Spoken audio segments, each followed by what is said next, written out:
Bismillahirrahmanirrahim. Assalamualaikum warahmatullahi wabarakatuh. Saya Umiani, mahasiswi S3 jurusan Pendidikan Agama Islam UIN Ar-Raniri Banda Aceh.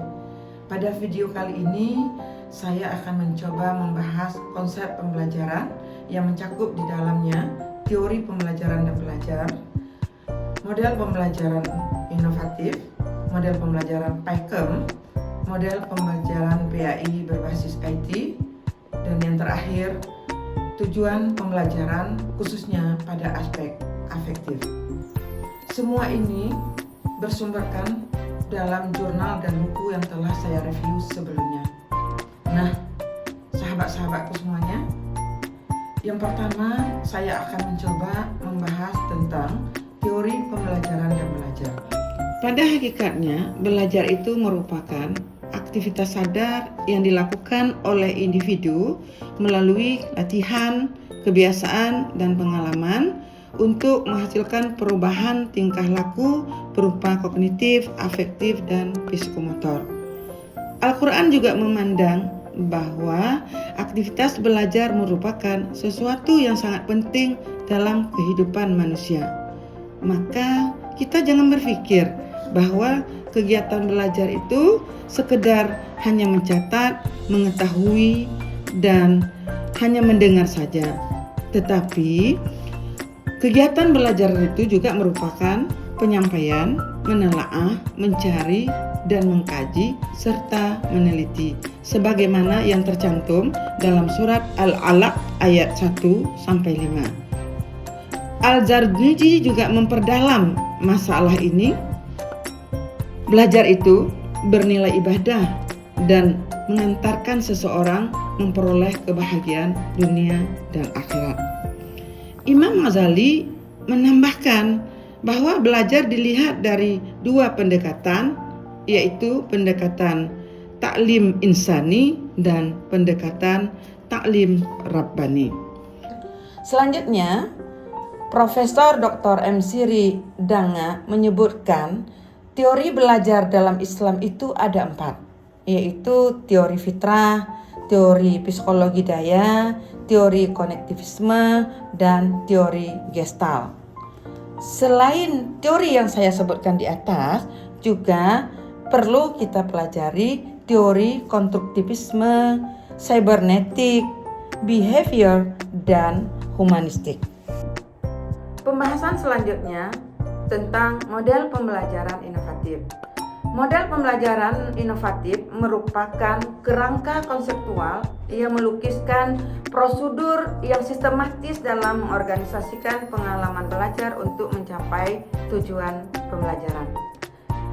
Pada pembelajaran ini memiliki 5 unsur yang harus kita ketahui, yaitu unsur dari sintak, kemudian social system, principle of reaction, support system, dan yang terakhir instruksional dan deterrent effect. Kemudian model-model pembelajaran yang harus kita ketahui banyak, tetapi di dalam pembahasan saya di sini hanya mengungkapkan beberapa saja. Di antaranya model inquiry training, model pembelajaran perubahan konseptual, model pembelajaran diskusi kelas, juga pembelajaran kooperatif, dan pembelajaran terpadu. Kemudian pembelajaran PAIKEM. Jadi pembelajaran PAIKEM singkatan dari pembelajaran aktif, inovatif, kreatif, efektif, dan menyenangkan. Pembelajaran PAIKEM merupakan sebuah model pembelajaran kontekstual yang melibatkan paling sedikit 4 prinsip utama dalam proses pembelajaran. Pertama, proses interaksi antara siswa dengan siswa. Kemudian, proses komunikasi. Dan ketiga, proses refleksi. Dilanjut yang keempat, proses eksplorasi. Pembelajaran PAIKEM ini pelajaran yang melibatkan seluruh anggota tubuh untuk membelajarkan diri di dalam praktek, teori, hingga mencapai sebuah tujuan pembelajaran yang menyenangkan. Kemudian selanjutnya kita masuki pada pembahasan pembelajaran PAI berbasis IT. Pada abad 21 ini, banyak teknologi-teknologi yang dapat digunakan sebagai penunjang pembelajaran, baik pembelajaran umum maupun pembelajaran agama.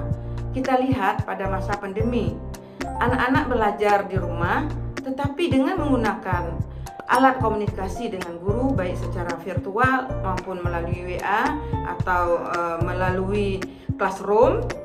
Semua itu mendukung pembelajaran anak sehingga tidak ada istilah tidak belajar.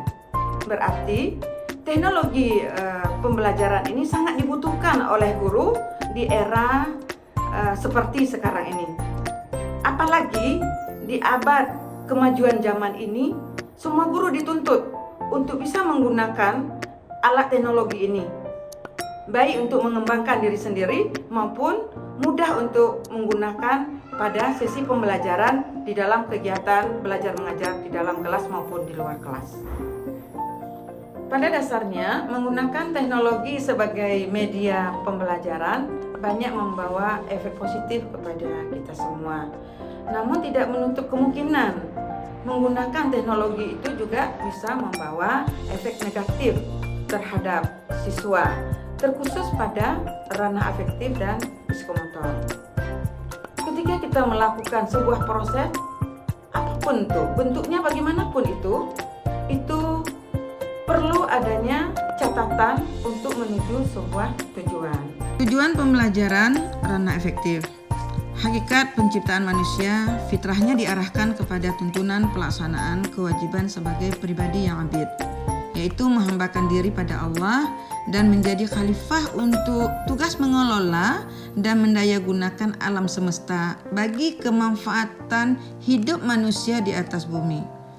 Konsep fitrah yang dipahami sebagai potensi dasar manusia bermakna naluri, kecenderungan, insting, dorongan, dan jika dikaitkan dengan segala kehidupannya dapat meliputi naluri berislam, dorongan berakal budi, kecenderungan berakhlak, kemudian naluri kebenaran, juga dorongan keadilan, fitrah persamaan, kecenderungan individu, dorongan sosial, dorongan seksual, kecenderungan berekonomi, juga dorongan politik, serta insting seni.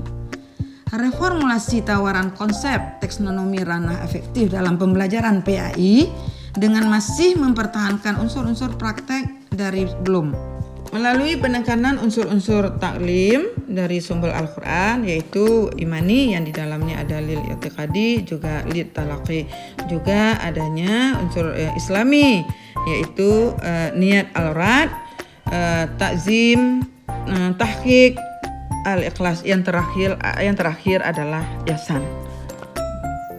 Sekian dari saya dan terima kasih. Assalamualaikum warahmatullahi wabarakatuh.